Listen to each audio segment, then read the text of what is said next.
All right, and we're back for another episode of the Department Podcast with Justin Valentovic, Stephen Clark, Jesse Norman, and Joe Paolantonio.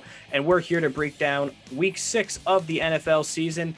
Boy, 6 weeks in already, and they haven't hit the pause button yet, and they just keep chugging along. But we're here to break down some more games. Guys, what's going on?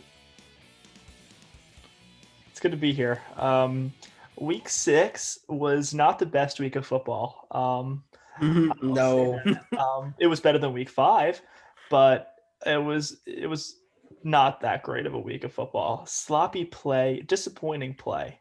I think some teams are officially, it's safe to say that we have some teams who we can write off their season if we haven't been able to already. So that's fun, right? A couple teams saved their season this week, which is cool. And it's like usually by like week 4, you can kind of tell who's season's going down the tubes and who's, can possibly salvage it. Week 6 is kind of the point of no return. And, the Jets, the Giants, the Washington football team, actually, those are two teams actually still fighting for them out. Yeah. You can't count them out. Realistically, normally you should be able to, but with a division as bad as it is, and we'll get into it, they're still fighting for a division title, so that's fine. Really, it's just the Jets, honestly, who are just completely SOL at this point. The two teams, we'll get into it, a little preview here, but I think two teams that if it wasn't already, we can officially write off for a couple playoff teams from last year in Minnesota and Houston. I think they have, that's it. I think they're to the point of no return. So with that, we're going to get into their games, and, just to spice it up, we go draft style. Last week, Clark had the first overall pick. So Jesse's first up. Jesse, what's the first game you want to talk about this week? Oh, there's only one. There is an imposter among us, ladies and gentlemen, chilling at 4-2, and that is the Cleveland Browns, who got absolutely demolished by an actual good team, the Pittsburgh Steelers. And they destroyed them. They beat them at every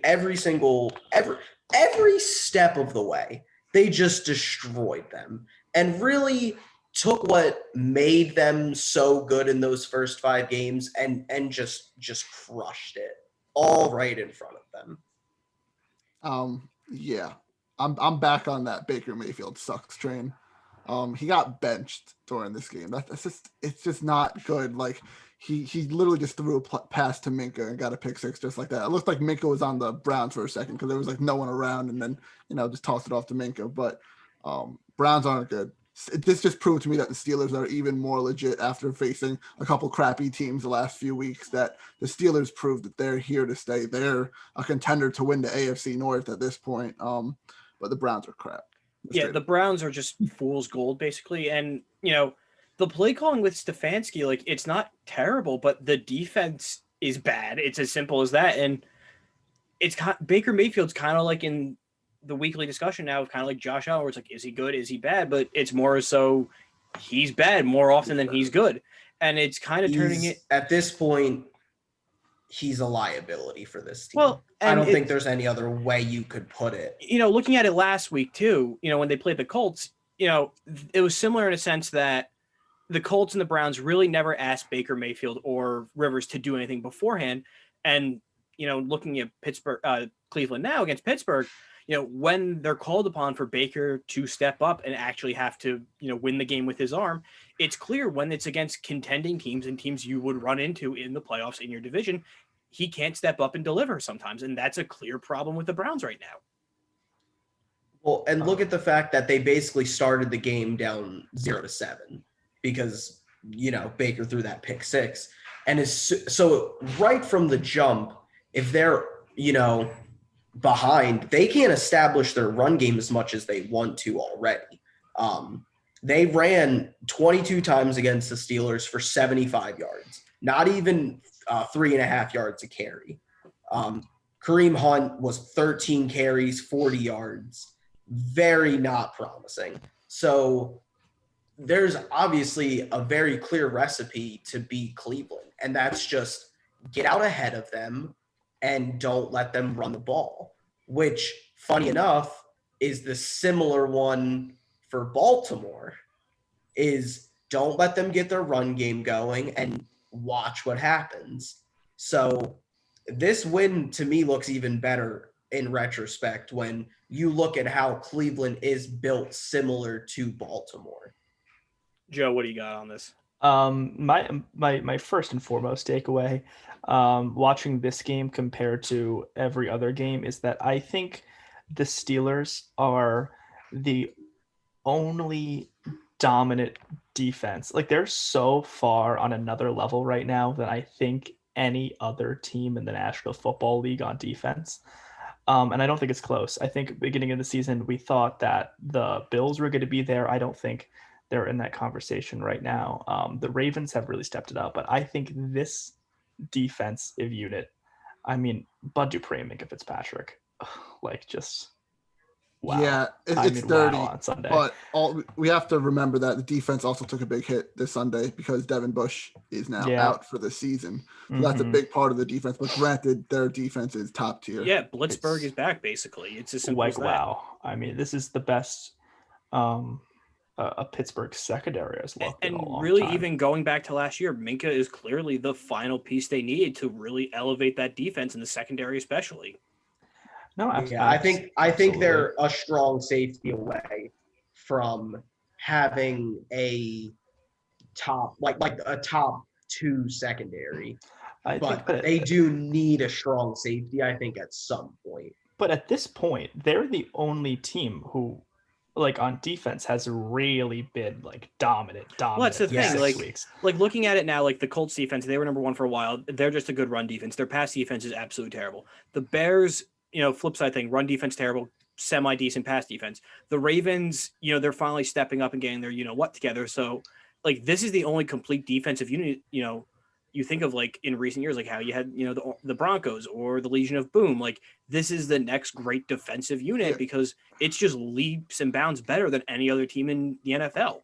Yeah, Justin, you said the word right there, the most complete. Like, there are plenty of defenses that have great pieces here and there. Like you said, run defense, pass defense, but the Steelers just all around from top to bottom. It's just insane the way they drafted, the way they traded. It's just insane what they did with this defense. And it's showing off. It's proving a point of how good this team really is. So props to them. And they're honestly, as of now, my pick to win the North.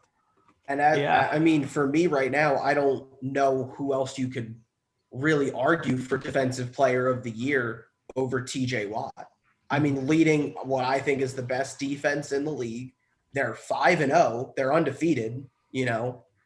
What else can you really argue for Defensive Player of the Year right now? Yeah, I mean, absolutely. Absolutely. I mean, Myles Garrett has looked fantastic, but it's so far removed from, like, TJ is absolutely outstanding. I was thinking about this.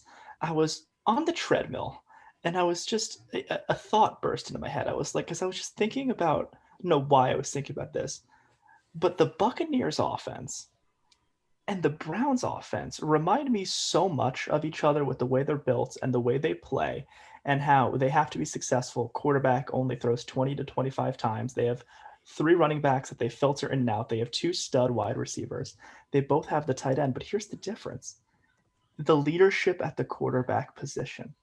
It cannot be understated that Baker Mayfield is not a leader of men on a football team. Obviously, we can get into what he can't do on the field, but off the field, you just get the sense that they don't want to play. He's not elevating anyone's game in the way that Tom Brady does. And that's the big difference. That's why you see Tampa Bay put up 38 points and these guys put up 7. It's literally the same pieces around him. Yeah. And it should be the opposite way around because Brady's 43 and Baker Mayfield's still in his 20s. Like, exactly. It's sad. It's very sad. It's sad, but let's move things on to another game. Joe, your pick is up. Where do you want to go? Oh, wow. I mean, there's a lot of good options, but I'm excited right now, and I'm just going to use this opportunity to talk about this. I'm going to go Miami 24, Jets 0, and only because because of the news that broke today, and not the news we thought we were going to get of Adam Gase getting fired. It is. He's staying. I've been saying it's every week. 3:31 on Tuesday Eastern Coast time, and Adam Gase and Greg Williams are still in charge of the New York Football They're Jets. staying all season. I'm telling you this right now. Yeah. They're staying or at least till at least week 12. I don't know. I think we'll see what happens, but I don't know. I don't see it. They can't, right? Like, you can't care about the team. The players, Do like this. the players are going to check out. Like, they've already checked out. Like, Already they I don't know. care. There's a mutiny forming in Dallas. and it has not gotten to this point yet. And Dallas has potential to win the division. Exactly. No, I want to talk about this game really just because Tua Tagovailoa is taking the reins here. This was the end, potentially, of the Fitz-tragic era in Miami, and it was a lot of fun. It was a lot of fun. It was Fitz pleasure for a lot of the time there. I mean, we can talk about the Jets choking, but Miami showed me and has showed me some stuff, some nice work on defense. And now we're gonna get who I've been excited for years, and we're finally gonna get to a time. I mean, he got a couple passes in there, he got a drive, but I'm really excited to see what happens with him in this offense. It's also not Rivers. Oh God, no. I was looking at Rivers on Twitter. That's why Fitzpatrick has put them in a really good situation to set up Tua to succeed. Like, they've put them, they're second in the East, and they could make a playoff race. So if Tua plays relatively well, he could get into the playoffs. So the pressure, is kind of off his shoulders a little bit at this point.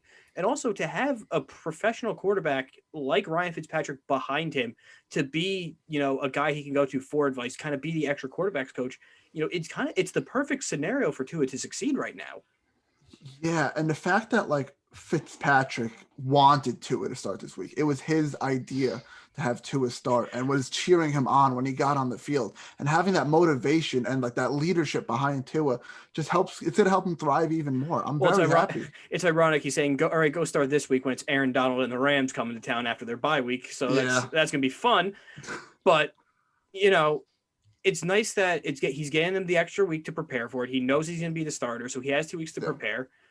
And Brian Flores has been one of the few, Belichick disciples to actually coach a non-toxic culture from, with their team. Like, the Dolphins are a fun team to watch, surprisingly, after a year after completely tearing it down.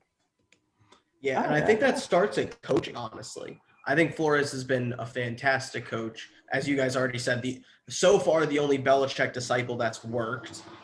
Oh my God. What was that? Someone driving their car? I guess so. Pitt, Ohio, U-Haul, I guess. All right. Nice. But no, the Dolphins are an interesting team. They have a lot of interesting pieces, and they, despite trading away some of their best players on defense, they have a very capable defense. That being said, the Jets offense is probably the worst that I think I have ever seen. I'm trying to remember, like the 0-16 teams are in the same category. Jets are the worst. I think the Jets can't remember. The Jets with Flacco, I think, are the worst. It is the most depressing football team to watch, other than the Lions when they had. No, I think that this is. But at least with the Lions, you knew another the quarterback was the problem. Stafford was there, and another Stafford was there and was the consensus number one, and they didn't have a quarterback, so they were looking forward to it. Like, all right, at least we'll move on. Same thing with the Browns. They knew they were going to get another quarterback. With the Jets, it's not even that. And I mean, I think they are going to get another quarterback. It wouldn't surprise me anyway. But that's not their problem. If you put Darnold in this game, everything. If you put Patrick Mahomes on the Jets, I still don't think they make the playoffs. Like, they're so bad. That's a good Madden simulation so to do bad. later. Yeah, I think out of the most recent 0-16 teams, like talking about the Lions, you're talking about the Browns. This is the worst. They should go 0-16, but especially with getting rid of Bell, they literally have nothing positive to watch. Like, there's just nothing there anymore. You can watch Frank Gore rack up some yards, like, on his career total. Oh, That's about what you got. The But- Jets, There's not even young talent on there's this nothing. team. There is know- because physically they nothing. don't draft well. Do you know what would be another slap in the face if Trevor Lawrence decides to stay another year in college too, and just There's it's the no Peyton chance Manning he situation does, all but- over again. Peyton was supposed to go to the Jets the year before, but decided to stay another year in college. Will wind up getting drafted by the Colts the next year. That might happen again. Trevor As Lawrence. far as I'm concerned, the Jets need desperately Yeah, to Lawrence- trade out. Lawrence actually They can. need I to. thought he was a senior. He's only a junior. He's So a junior. Oh, He he's could- only a junior. Yeah, He played could as a stay if he freshman. wanted to. Yeah. Yep, Which he is- definitely could. And if that's the Well, case, Darnold's going to get But I sacrificed to the expect football gods another year. Not to get too off topic, but I expect as of right now, Clemson's probably going to win the championship. So if they win the championship, I don't think he's going to stay. Yeah. But no, God, the Jets are really bad. Yeah, there's And just they're so badly coached.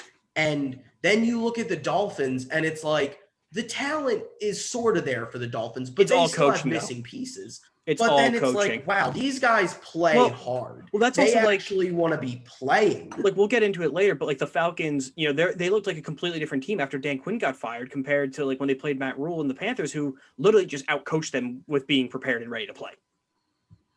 Yeah. Like, My ugh. question about the Jets: do they trade Marcus May at the deadline, or do they just hold on to him? I think the only Do they play- just I hold think- on to him? If you can get a second round pick for Marcus May, I think you have to. I Marcus think May's not you bad. have the to only trade the him. only three untouchables. No, I Marcus think- May's good. He's That's really why they should good. trade. The only three untouchables that they should legitimately have if they're going to tank for Lawrence are Becton, Williams, and May. That's it. It's as simple as that. Yeah.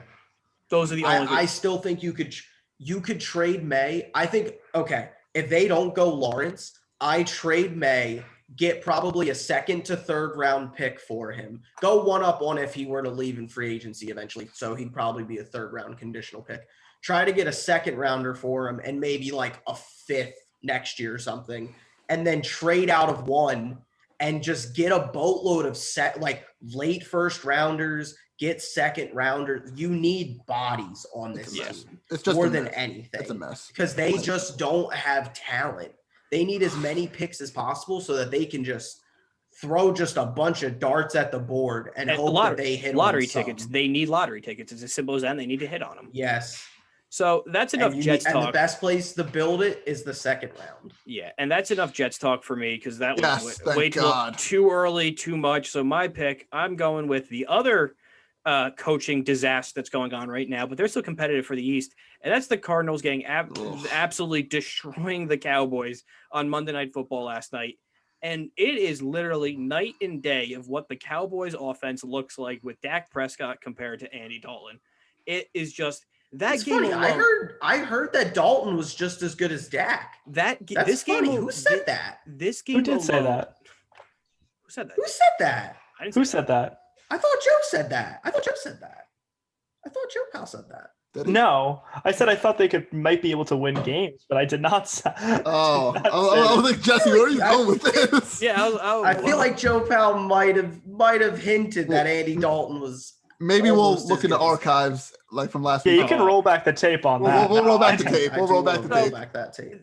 the issue Get with Mike this Pereira game on. is one, the offense looks terrible. Zeke gave this game early to the Cardinals. Also, Kyler Murray is just an absolute problem at quarterback. Granted, he's not throwing as much, but he still threw for almost 300 yards. But just on the ground, when he starts running around, he is so hard to bring down. He is an absolute dual threat quarterback. Like, he is one of the best.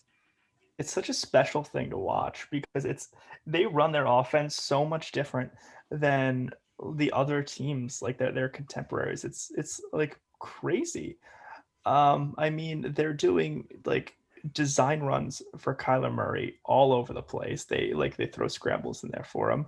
And it's crazy that he just will sling it 80 yards to Charlie Kirk and it's fine, you know? Yeah, I've been picking them to be the second team in their division since the beginning of the season. They're legit, but it's hard to see though with the Cardinals against a horrible Dallas defense The and worst. and They're depleted bottom two. offense without Dak being there. But you got to give credit where credit's due. But good for them for getting the dub, I guess. That defense just like absolutely terrible. They've given up 30 horrible. plus points to the Falcons, 30 plus points to the Browns, another 30 plus game to the Cardinals. There's nothing they can do. Like they can't stop anything. And let's look at it. Kyler only had to complete 9 passes. Like Kyler was 9 of 24. Not at all great in the air by any means. Yeah. But then this just felt so good as a Kenyon Drake fantasy owner. God, he finally did it. He finally did something, and he actually won me in our league by about 0.5 points. Our buddy Josh was not too happy about that because he was going against you. It was absolutely ridiculous. Garbage time. Garbage time touchdown. 20 carries, 164 yards, 2 touchdowns. Every time he touched the ball, an average of over 8 yards. Do you see too over that 8 yards? Do you see that Kyler is 7-0 since high school in Jerry World too? That's crazy. Oh, wow. That's crazy. It's I mean, it's and then you look. good for Kyler him. also had 10 carries for 74 yards. Like Joe was saying about how they design his runs. And the thing is too, like Hopkins had a relatively quiet night, and he was throwing it to Kirk, Isabella, and they were just absolutely burning the secondary down deep. And I mean, this is going to be buried in it, but the Cardinals' defense has become better every single time I've watched them. With losing Chandler Jones too somehow. I don't know. I'm happy, and I like how they're getting Isaiah Simmons involved in the folds as a rookie. I love him as an athlete. This is how the Cowboys have been playing all year, except Dak has just been bailing out bad performances by the defense over and over and over again.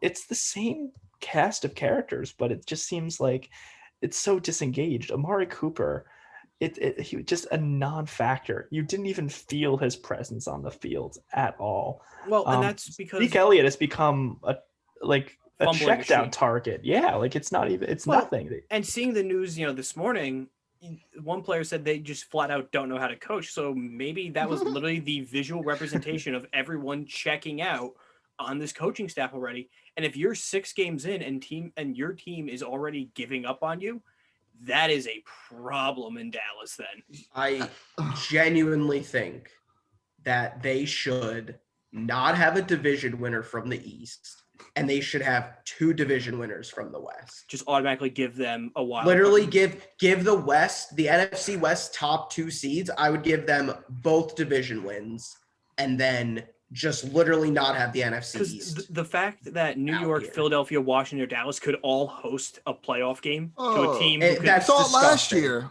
That's terrible. You saw it last year with the Eagles. And the Eagles won. Seahawks. No, the Eagles didn't win. No, they didn't win. But still, they got the game. Josh McCown out there. It was a so much close better game. than Carson Wentz that game. It's so funny. But the Cowboys are atrocious. We got a great meme out of the game, though. The guy crying and being comforted by his girlfriend, I'd assume. That's true. That's great. That's what we got out of it. This Dallas is not a good team, and as far as I'm concerned, they have to be just kicking themselves at that Ezekiel Elliott contract because he has not looked good since this entire year. Like literally this entire year, he hasn't. And I get that the defense is, so bad that they can't get him going. But when you think if you can take a $12 million man out of the game plan, maybe you shouldn't pay him $12 million. Well, and here's the thing, too, on defense, the real only significant loss this offseason was Byron Jones to Miami.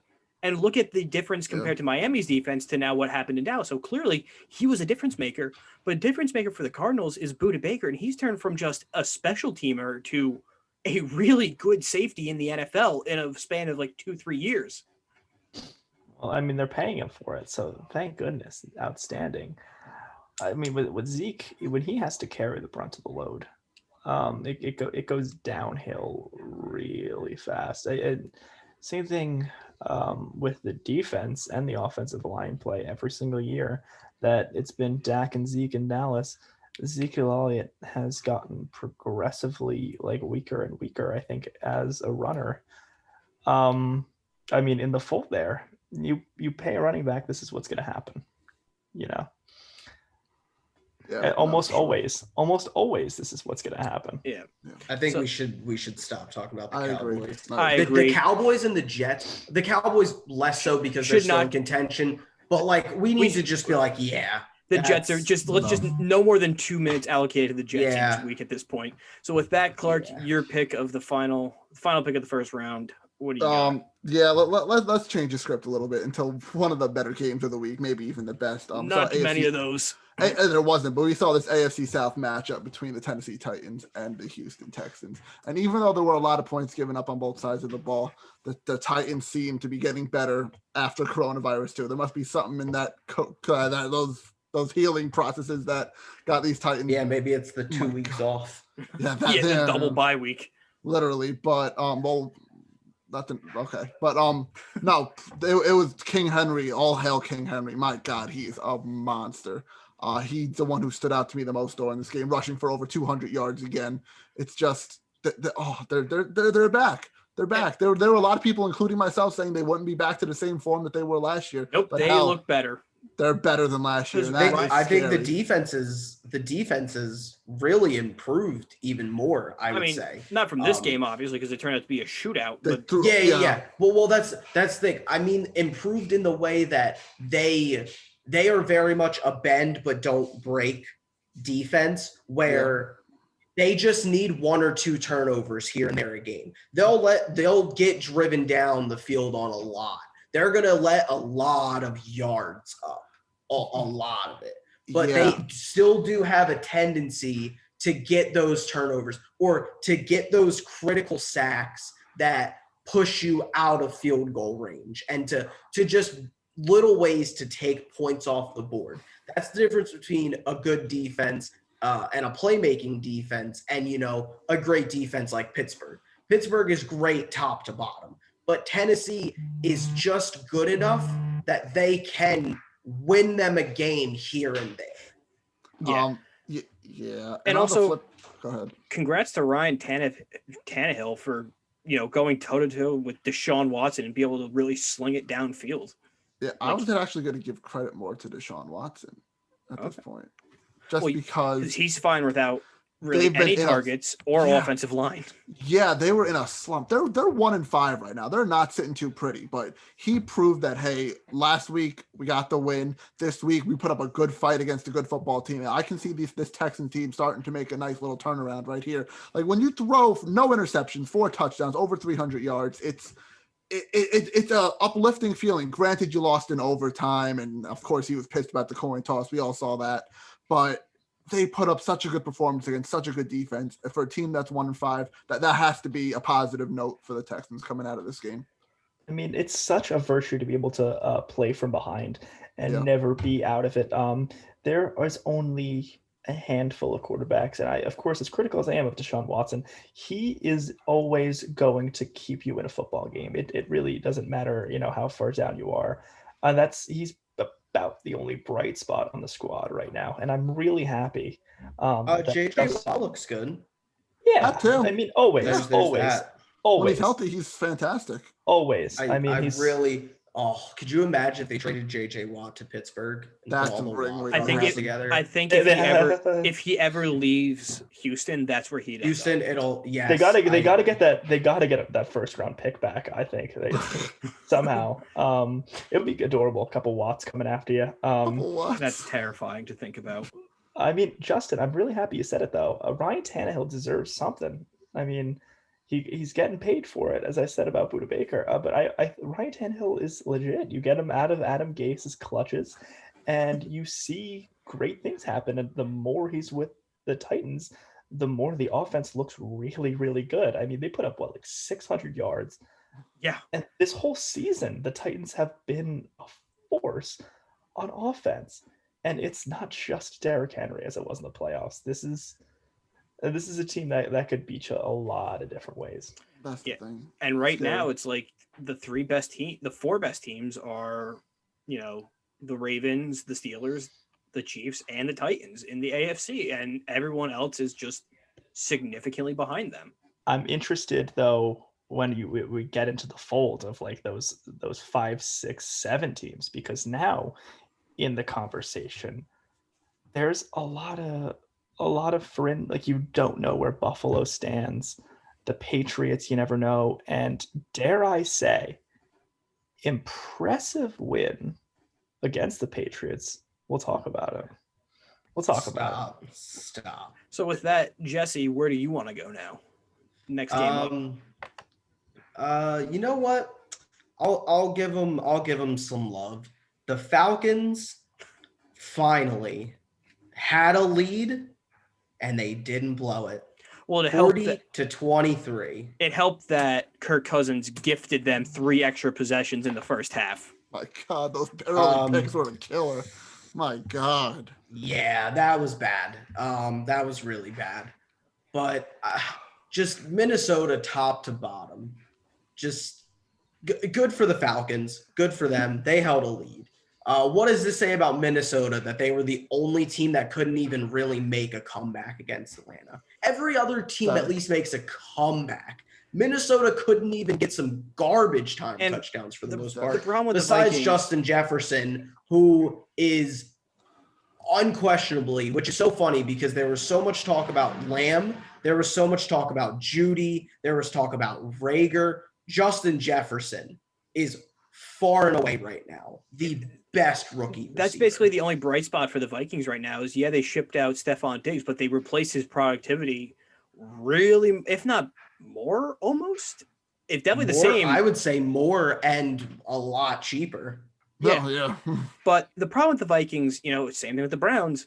They have talent, they have potential, but when the guy you have a fully guaranteed contract for, you don't want him to be the playmaker to try to win you a game. That's your problem. And it's going to be Kirk Cousins. And they signed up for it and they re-upped with it. So, they have to sleep in the bed they made, basically, or whatever that saying is, because, this is what they got themselves into and they're going to have to deal with it. And Mike Zimmer is going to be a casualty of Kirk Cousins. No, they're absolutely screwed. They're stuck in quarterback hell, basically. Yeah, Kirk Cousins purgatory. After they shipped off Stephon Diggs to football Siberia, right, Justin? LOL. Oh, back to the radio days, am I right? Yeah. The Falcons.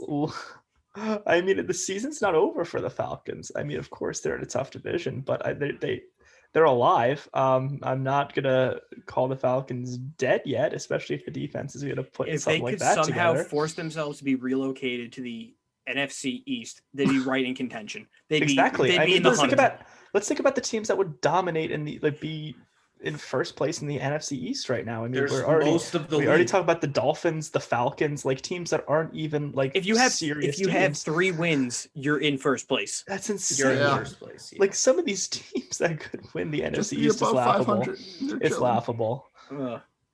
Yeah, I'll count the Falcons out, honestly. I mean, the Falcons just look motivated though, considering Dan Quinn was gone, so they rejuvenated. Julio showed up. Matt Ryan looked good.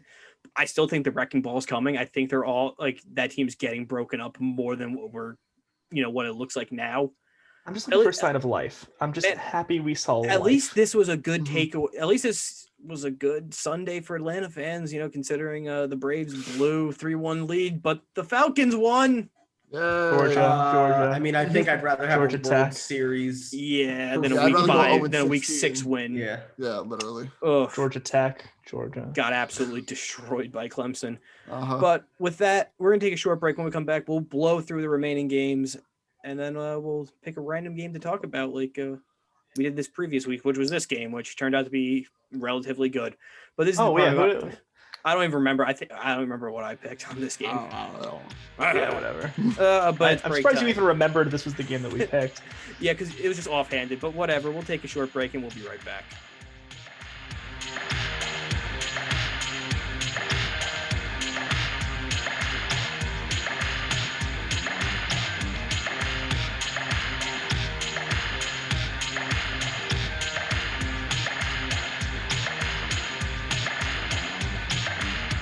And we're back for the second part of the Department Podcast, where we're breaking down Week 6 of the NFL season. We got through a whole slew of games in the first half, but we're here for the best of the rest. You two are waving to each other in silence. Okay, great. You're all having fun there. But Jesse picked the Vikings and the Falcons. the Vikings and the Falcons. So Joe, you're up, and The Vikings and the yeah, Falcons. I just combined them. They're irrelevant. Who cares? Let's just move things along. Joe, you're up. Let's blow through these last 9 games. Let's blow through them, just like the Buccaneers blew through the Green Bay Packers. I mean, this was the most anticipated game, at least in my household, for this week.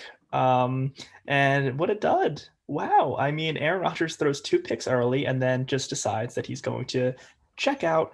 And here I was, silly me, thinking that the 2019 Packers and the 2020 Packers there was some separation there. But no, the 2019 Packers, who been faced with a better, tough opponent like the 49ers, just decided to just call it quits and lie down and take it. And I thought that this team was better. And I thought that Rodgers was better. And then Rodgers throws 2 picks, which he doesn't do. And then it's over. And then that's just it. And Tom Brady really didn't have to do much. We're going to we'll listen to Clark tell us how he's the greatest quarterback and how phenomenal. this was the Joe Montana like Super Bowl performance phenomenal. for Tom Brady. He did what he had to do. Good for him. The Bucks proved they can beat a good team. It doesn't matter if they didn't get hyped up for the little teams, the little crappy teams. They proved they can beat a Super Bowl contending team on Sunday. I'm impressed. It's impressive. And Brady didn't have to do all the work because they were winning already. So he just had to hand it off. Rojo too, baby. Rojo Wow. got over 100 yards, 2 touchdowns, baby. I Finally know, woke it's up for my impressive. fantasy team. I like it. Yeah, and we finally saw Gronk get a touchdown too. He's not just a blocker. Yeah. He hit you with the. Oh, I thought he was gonna tear a ligament when he went down with that spike, and he just did it. It was awesome. And it's so crazy how last week, turmoil in Tampa Bay. Tom Brady won't shake hands. Tom Brady yells at his teammates, which still, what? That was bizarre. And now all of a sudden it's kumbaya. Like, I'm pretty sure him and Bruce Arians are like taking pics together, sending out Christmas cards. Like, it's so nice. crazy. And how just all of a sudden that the Packers, who looked like the best team in football, you really have to reevaluate. And we don't do power rankings because Justin Valentovic's vehemently opposed to them, but they're out of my top 5 in the power rankings. I am disgusted by this performance. Yeah. Absolutely disgusted. The problem with the Packers is too, like, Rodgers turned off and went home, in the first quarter basically. Literally. And the Bears keep winning. They're 5-1. They can't just lay down and sleepwalk through the North because, believe it or not, the Bears are a good team, I guess. Well, and the Lions are competitive enough that you could make an argument they're not going to win. They could, easily lose a game to the Lions as well. The Lions gave them so much trouble last year. I mean, last year it took them like overtime twice. And I like the Lions. I've been very friendly to the Lions. The Lions are my people. Matt LaFleur is a disaster in big games. Absolute embarrassment.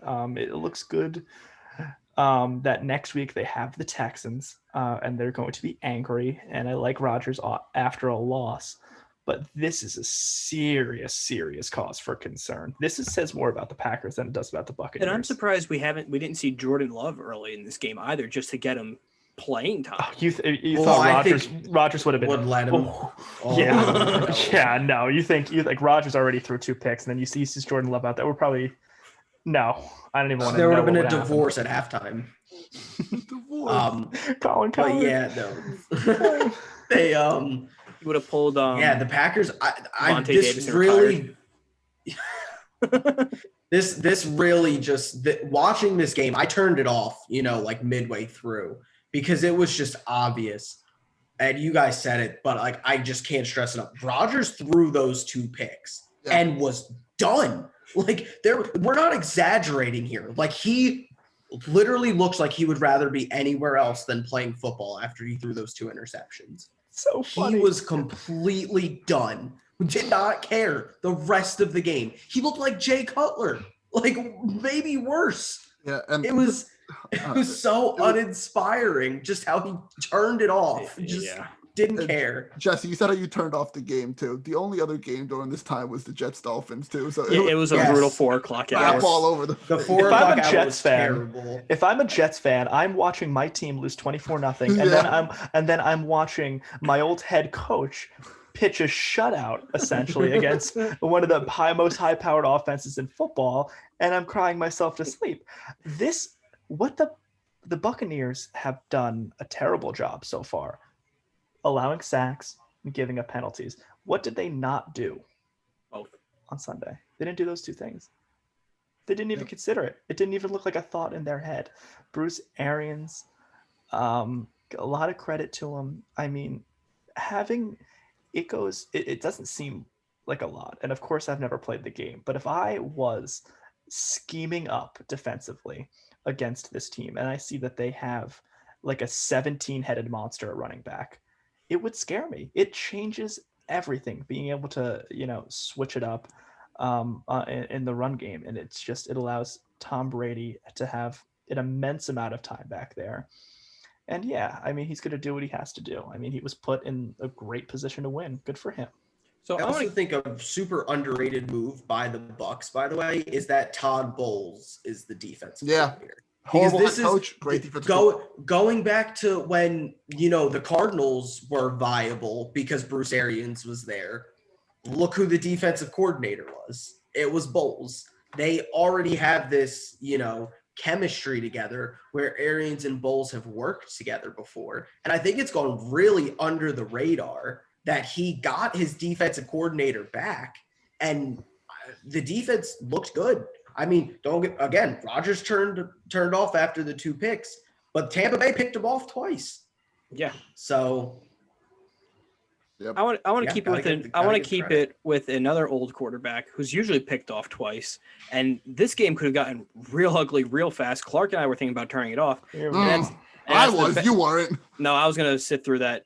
Yeah, because you said you texted me, I like pain, so I'm gonna keep this on. Here's the chill fest going on. Hey, Colts have a week 7 bye, so you won't have to hear it. We talked about first. But before we talk about chill fest, Jesse's the one who picked the Steelers first, first game. Hey, he had the first overall pick. He can do whatever he wants. Exactly. So here's the thing: if you're gonna call us the chill fest, one fan alone is a guy talking. 2 fans getting in on it together is a suck fest. We can't help Justin's rules, not mine. Justin's rules, not mine. All right, we can't help that. All right. Well, getting into it, let's start a suck fest, Justin.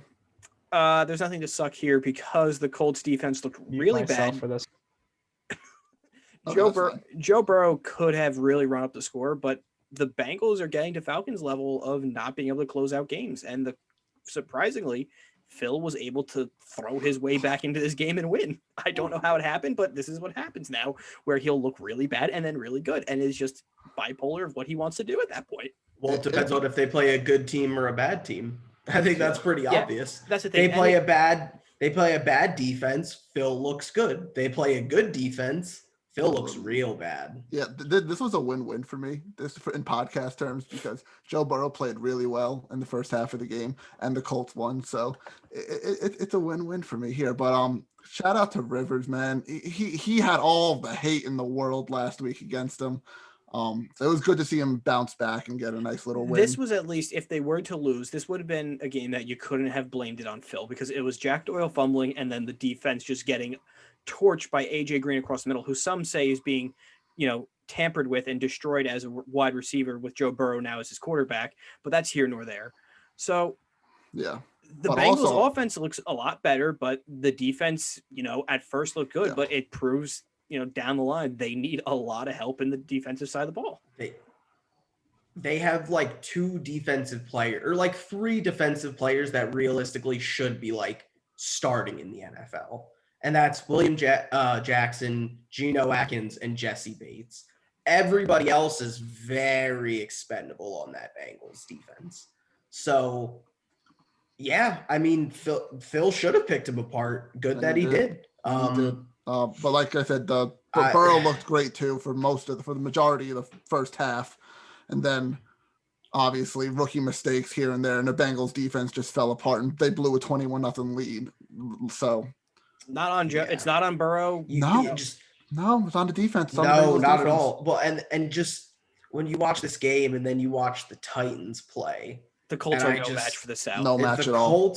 If the Colts are the only thing standing in the way of the Titans division title, give them the division title.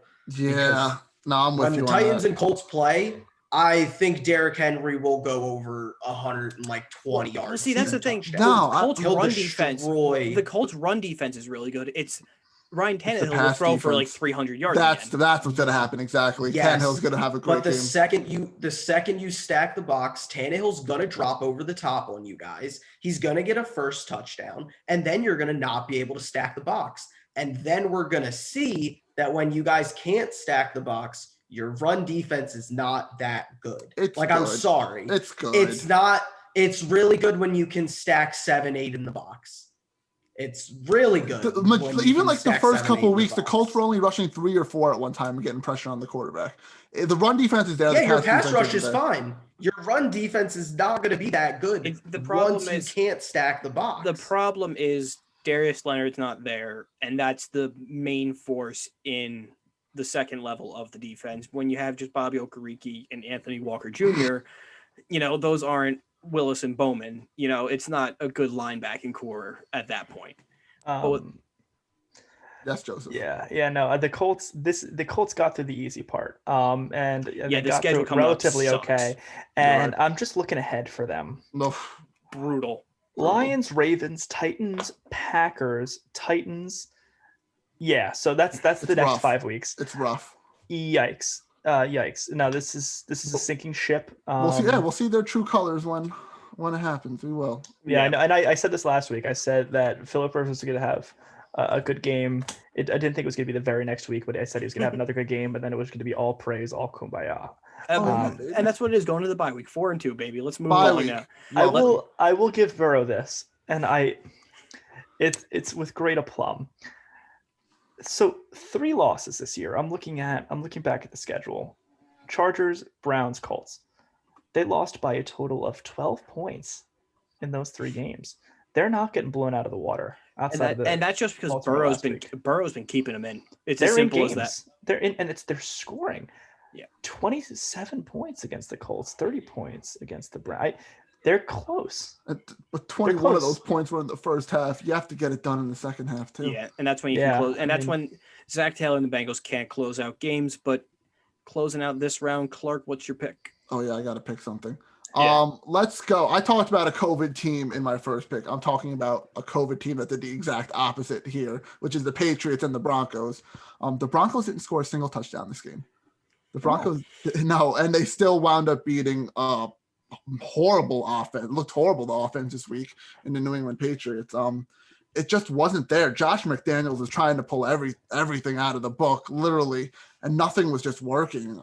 I don't know if you give more credit to the Broncos defense or just is it more of just an abysmal offense now all of a sudden? Nothing was clicking. It was just horrible. And the Patriots need to call up Cincy now and offer up something for John Ross because they have absolutely no speed on that team. Yeah. Nothing. I think if you timed that whole offense, nobody would run below like a 4-5. The fastest player is probably Cam Newton. Cam Newton, yeah. Cam Newton's not even that fast. It's just that he's built like a defensive end. No, Quarterback. That's why he's so dangerous. Well, that's what I'm saying. Like like 8 Cam Newton is probably still the fastest player on the offense. Yeah, Cam Newton was the leading rusher in this game with 76 yards. Damian Harris had 19 yards. Rex Burke had 14, and James White had like 6. This is what the Patriots team was going to look like. This was the problem if they ran out Hoyer or Stidham, and it's a shame that it's happening with Cam because he started off so well, and now they got slapped back to reality of what this team looks like, and it's far and away not good. Yeah, and also, you could say they couldn't prep as well, obviously, because of the COVID thing. Cam is a little different coming off of the COVID week possibly as well, so we'll see how that goes. But no, there's nothing. Like, the only reason this was a 6-point game is because of the heroics of Cam Newton. And they almost won towards the end when Cam made like a 60-yard run. Yeah. Also, the Broncos offense isn't that much better than the current Patriots offense either. I was about to just say that. On the flip side, Drew Lock did horrible. No touchdowns, threw 2 picks. It was bad picks that kept the Patriots in the game. Yeah. Like that, not even these first quarter picks that, darn. No. Fourth quarter kept the Patriots in the game picks. Yeah, it was bad, but don't want to keep talking about that one. Jesse, you got your mic muted, but you're up now. What game you on? You're muted. There you go. Sorry, there's a lawnmower outside. It's still not as flood the mic. Still not as bad as when I had the cricket that I think just died. That was so bad. I never killed it. That I think it just. bad. Did you put the peanut butter on the wall? Yeah, I did. It's still smeared on the thing. So thanks for that one, Jesse. Well, I didn't tell you to not clean it. I didn't tell you to leave the peanut butter there forever. What? Give me you know what? Let's talk about it. Oh, It was the God. worst football game I think a lot of us have ever seen. Oh no. The Washington football Oh. team against the New York Football Giants, and I don't think Daniel Jones knows how to hold a football. Like I genuinely question how does he have like the smallest hands in the league? Like I need to look up his hands. Do I need to look up like his hand dimensions? Like he fumbles if he is like breathed on. Like if there's never just a sack with Daniel Jones. It's a sack fumble almost every single time. Daniel Jones's hand size is 9 3/4. How is that? Is That's that not good? even that Is small. that- is It's that not big? even that small. No. How is that on the internet? Hang on. let me look It's up, a legitimate measurable for the NFL Combine. Yes, it is. Yeah. That's Kyler, I know Joe Burrow was under fire, and then someone was like, "Hey, it's okay that your hands are small." I yeah, forgot some Oh, great that was quarterback a tweeted him. huge knock on Bridgewater coming out because his was 9 1/4. that's why he wears the two Spice gloves. the gloves, yeah. Yeah, Yeah. to help with the grip. But yeah, maybe Washington, Danny two gloves. oh, That's what he Danny needs. two gloves. the problem with this team is, there's just so much wrong with this. The This Giants. game should not have been televised. No, it was a blessing there were no fans there. They should have just wiped it from like the record books. Like last year, this was the Chase Young Bowl, and this was just even worse. Yeah, I don't care about this game. This was an inexcusable win. Kyle the Allen played Giants. well. Fantastic. Let's also look at the fact that both of these teams, can you guess what division they're in? There you go. The NFC East. NFC Demote East. them to The the football XFL. The football division. The NFC Yeah. least, baby. It's so It's bad. bad. Move on. There's not much more to talk. Joe, you're up. Pick another game, please. Instead All right. of this. All right. So I'm gonna go with Sunday Night Football. I think it's time to really take stock of the things that we know to be true, because there's a lot of things swirling around, disinformation. It's hard to get people on the same page, but some things are just accurate. The sun will rise and fall every day. The grass will be green. The birds will be chirping. Jersey Mike's will make great sandwiches. And of course, Jared Goff is not an elite quarterback in the NFL. And I Wow. think that what we saw on Sunday Night Football was indicative of that. I mean, the guy looked pretty scrubbish for most of the game, very pedestrian. And I like it's one of those several games that you look at the Rams and you think that if they had a better quarterback play, they win the game. But it's a tough opponent. Jimmy Garoppolo, 3 touchdowns, no interceptions. Lovely. Love to see it. I don't know. It was just a good game. It was a good football game. You know, really made me feel good about myself watching it. I mean, these two teams are going to be battling for 3 and 4 of the Yeah. West. It seems like at this rate, Really, you're a big Cardinals guy. they've been far and away more impressive offensively and defensively than either of these Than teams right either of now. these. Yeah. Okay. I can see it. Okay. I didn't really watch much of this game because I was more in tune to baseball. Mookie. So, Yeah. yeah, I don't really have much on this game. I was If I'm flipping being back and quite forth. honest. Good for the Niners, I guess. Finally getting a little bit back on track after those injuries. Jimmy looked better. I don't know. I'm still not sold on. Man, I was sold on the Rams, but I'm not sold on either of these teams right now. I really am not. They're both 3 and 4, like Justin said. Like I still think they're 3 and 4. Cardinals are still better, and obviously the Seahawks are probably the best team in the league at the moment. Yeah. I don't have much. Jesse, what do you Yeah. got? I think the box score shows this score a little closer than it actually was. The 49ers were in control of this game so much more than one possession at 8 points.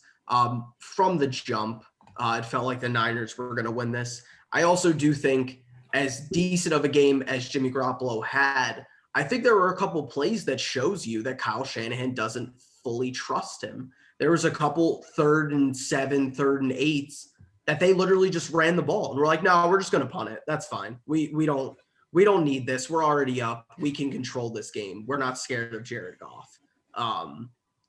But we'll see as the season goes on how much they limit Jimmy Garoppolo and how much they want to limit him, how much they don't want him to have to win games. Because I think there's this idea that if you only ask him to win you a couple games a year, he can do that. But that's never a recipe you want to go into the playoffs with.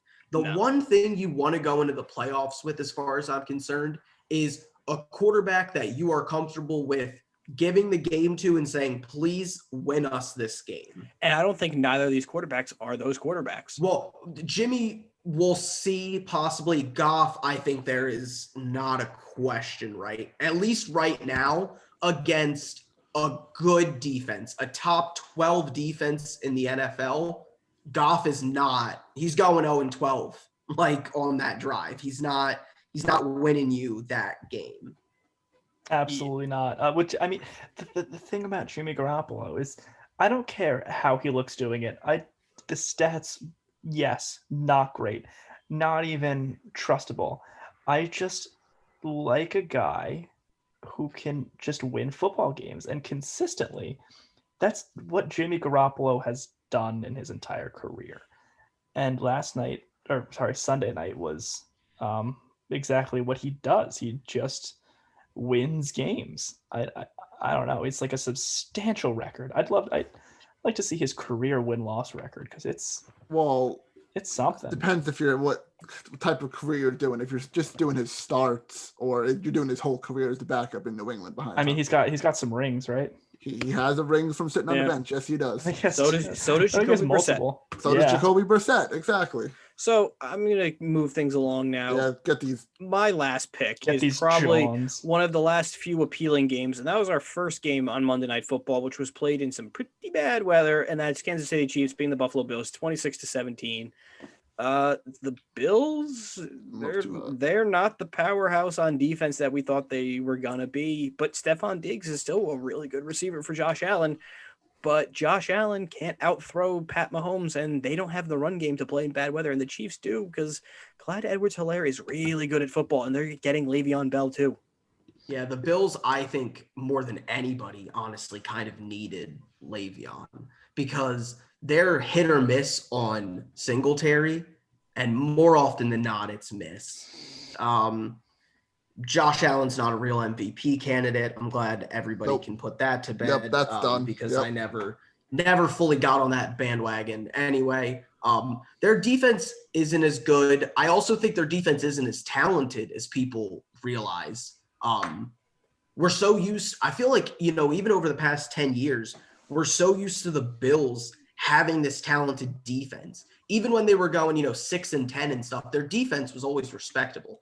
They don't have that many great players on this defense. I think a lot of people expected more from Ed Oliver in his second year. That hasn't been coming. They don't really have that much of a pass rush. The secondary is the only good part.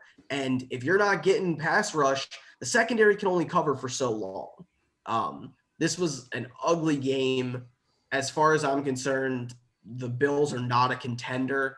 In the AFC East, I still think the Patriots are the better team. And the Patriots have always played terribly in Denver since forever. So we can look at that and that loss and how that is. But I don't trust the Bills. I don't think this Bills team is much different than the Bills team last year that lost and blew that lead to Deshaun Watson. Fraudulent. The only word to describe what Josh Allen has done and the Bills have done the last 2 weeks. It's been kind of an epic collapse as far as their legitimacy. McDermott's still improving as a coach. Liked him, still do. not anything special in a big must-win game like this, because I think this was really important for them coming off a loss, and they absolutely blew it. They have not really played a complete game of football all year, and they are 4-2, but they still have not really been clicking. This was one of the more impressive performances I have seen from the Chiefs in the Patrick Mahomes era, because it's one thing to be able to just consistently rely on Patrick Mahomes to sling it downfield and bail you out on, any real time, no matter how your defense or your run game is going. But to play a game like this and, hold the Bills offense, which has been good, to 17 points, and then to get how they had finished like 200, over 200 yards as a team. It was a rushing. It was absolutely outstanding, and it was a dimension of a game that we have not seen before from Kansas City or an Andy Reid team ever. And if they're going to do this and be able to do this, good luck, AFC. I think the Chiefs quietly have the third best defense in the AFC right now. A lot of people have been critical of the defense over the years, but besides Baltimore and Pittsburgh and possibly maybe Tennessee, but I don't think so. I don't put an AFC team's defense ahead of theirs. Now, there might be defenses that are better coached, but there's not talent. That's the Chiefs right up there. With Pittsburgh, as far as just some of the talent that they can throw at you. Perhaps, there's some teams that are, like the Ravens are very well coached, and I like what Fangio always is able to do. But this is impressive. That the fact that last year, 365 days ago, we were talking about a Chiefs team who was going to have to win 50-45 consistently to ever do anything. And now they shut down Allen, Jackson, whoever, not Derek Carr, which is very interesting, but Yeah. And with that, we got 3 games left. Clark, what's your final pick of this show? You're really scraping the bottom of the barrel here right now. Ravens, Eagles. This is another game where the box score kind of lies about. And it's another game where we're talking about the Ravens late in the podcast too. Yeah, because they're not impressive this year at all. It's also the matchups. It's also the matchups too. Haven't been that great to talk about. Again, how does the number one seed? How does the number one seed from last year have the easiest schedule in the entire NFL? And still only winning by 2 points against the team in the NFC East. They're not the same team. I've said this week and week again. The Ravens are not the same team. Yes, they still have MVP Lamar Jackson, but Lamar is not playing the same as he had in his MVP season. Yes, they added Calais Campbell, and they added a bunch of guys on defense, and they still have a pretty good defense, but they still gave up 28 points to Carson Wentz and the Eagles with what's his face, Fulgham. Number one receiver. Learn the name. He's going to be a dog. Carson Wentz has a different flavor of the week with wide receiver. It seems like he changes who he likes to throw to for about 2 weeks and then changes it. No. It's not Wentz. It's the offensive coordinator and head coach and Doug Peterson. Yeah. Peterson, he quite literally finds guys that are capable of being wide receivers in the NFL, and then he benches them. I'm not joking. He finds them. He's like, oh, this guy's a good player. No. Practice squad. They did it with Greg Ward for years. There were players playing over Greg Ward for absolutely no reason. Well, even going back to we didn't talk about the Colts game, but Marcus Johnson was a practice squad Eagles receiver, and he put up 100 yards against the Bengals.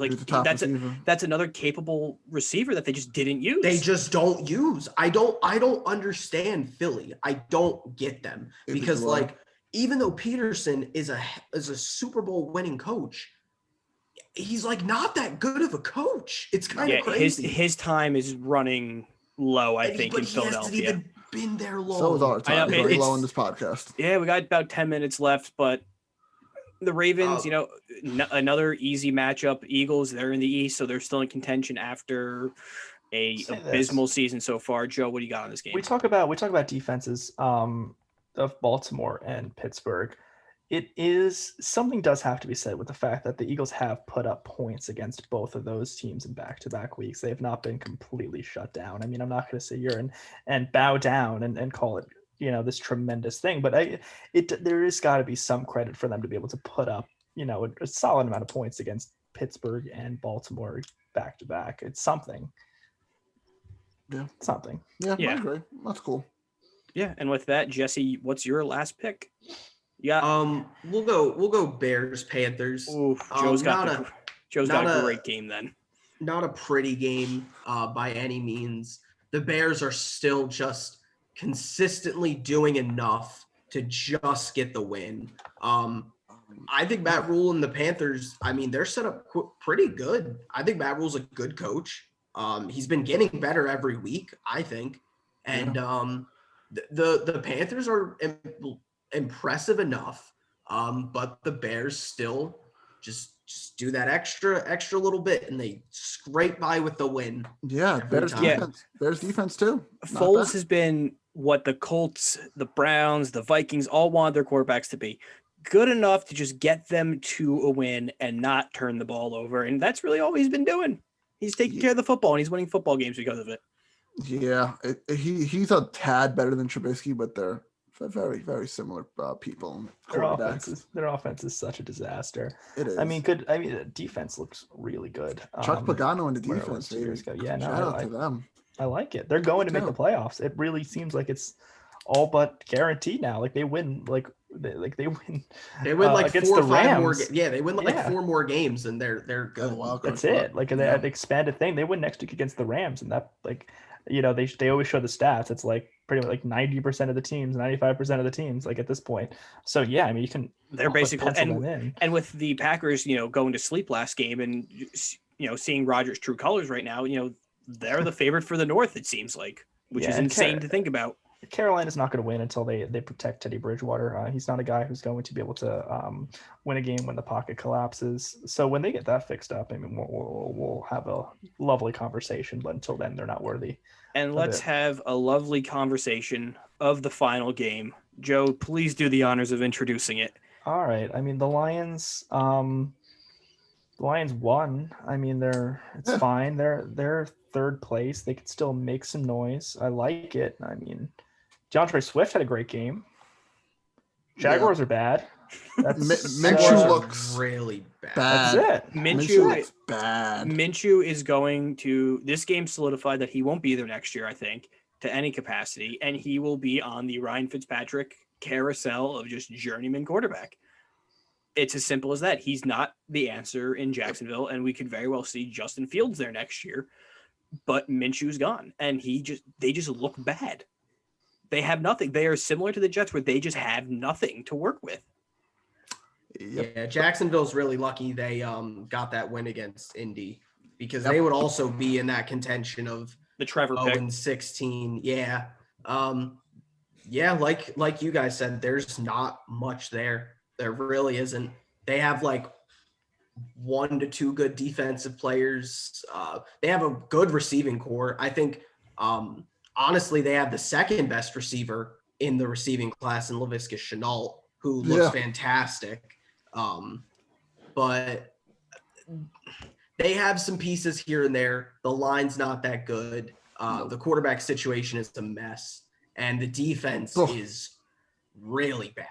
So yeah, I mean they're the Jets, but a little bit better. I'll put it that way. Yeah, and if anything says about the Jaguars, they're gonna the history of them. They're gonna be in this hell for a while now. Because now that they were good for that 1 year, and usually they get one good year about every 5 or 6 years, and then it just falls apart, and it all goes down. Well, with that, those are all our games. Joe, do you have a random game real quick before we wrap up? Oh, I had no idea. Steelers Titans. Thursday night. Steelers Titans. No. Steelers Giants Titans. Eagles. Steelers Titans, 2 undefeated teams. All right, let's do the Steelers Titans because that's actually an appealing game, and no one cares about the NFC East. I care. I thought we did Thursday night football. we When did it's not Thursday night. Well, we canceled. did a random. Well, we did it we didn't do one because there was no Thursday. Because there was no Thursday night. Whatever. No one's gonna listen to this You're podcast anyway. just getting rid of Joe's team. All right. Time we get to pick All right, Joe's Steelers team. Titans. I'm gonna go Titans. with. Where is it? Does anyone know? Let me see. Give me the Titans. It is. Especially if it's in Tennessee. Give me the Titans. It's in Tennessee. Titans. Give me Pittsburgh. Of course. Joe. Just wait till we win. in Tennessee. He's busting out the nerd stats. I'm trying to He's just like, playing the visualize it. game I'm trying to ahead in visualize his Yeah. it. head. Yeah, no, Tennessee has never Pittsburgh. gotten over Pittsburgh. when Troy Polamalu jumped the line. So we're never right down the middle. recovered. Yeah. Let's do Thursday night too. All right, Thursday night's Giants Eagles. Oh, Eagles. Eagles. There. Eagles. Now Sterling Shepard's coming back. Go G-Man. All right. So All right. 3 Eagles, 1 Giants, and then split on the other one. Titans, that game. Yep. And Cool. Clark, we're done. Yep. All right. Thanks, guys, for listening to this episode of the Department Visualize Podcast. the whole game. It just happened. It happened in front of my eyes. Steelers Titans. He did like the That's So Raven thing where he just zoomed into his eye. He saw the future and he was like, oh, Steelers. But thanks for listening, guys. We appreciate it. Follow us on our social medias at Department_pod on Twitter, Facebook, TikTok, Instagram. Make sure you subscribe so you never miss an episode. Apple Podcast, Spotify, and YouTube. Just subscribe, leave a like, leave a comment. It helps us out a lot. Let us know your favorite part of the show.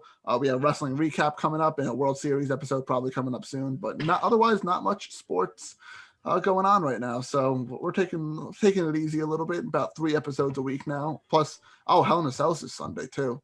Yeah. So we have that. Yay. So actually, it won't be a full wrestling recap. It'll be a Hell in a Cell prediction video, then a Hell in a Cell recap. So probably a World Series video on Friday, I guess. sure. Yeah, That starts- okay. that We'll starts see what's on- going on. Yeah, we'll see. We'll touch base. Yeah, we'll touch base. We'll talk. Well, that's a offline. good baseball reference. Nice. Touch base. But that's it. Thanks, guys, for listening again, and we'll see you in the next episode.